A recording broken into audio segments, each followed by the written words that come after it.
Alright, we're working on the 1997 Oldsmobile Cutlass Supreme SL. It's a 3100 engine. It's a crate engine, and so is the transmission.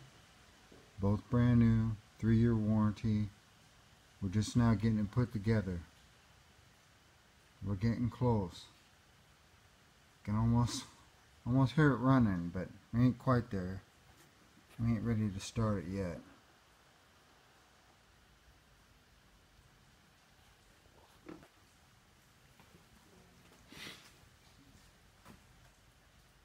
So, still have quite a bit of stuff to plug in.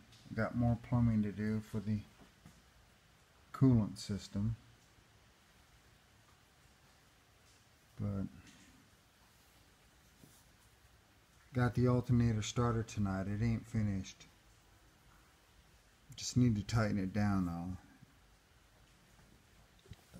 though.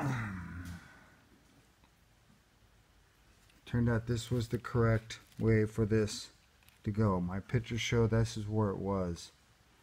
And I was worried about the wiring being down low on the exhaust, but it actually, that harness goes right through here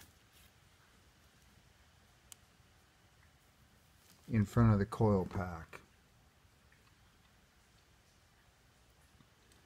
So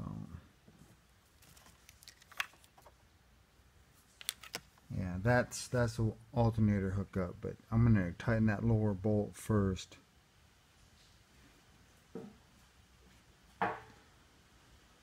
So yeah, we're getting there.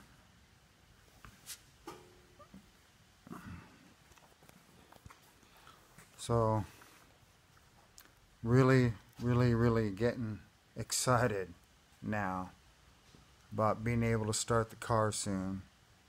And I realize that I will have to put the brakes on if I want to run the transmission through the gears, because I'm going to need to stop it before I put it in park. But I'll be able to start it up in park and shut it off before I hook up the brakes. That I will be able to do. So this is John Rudy with Rudy Racing, signing off.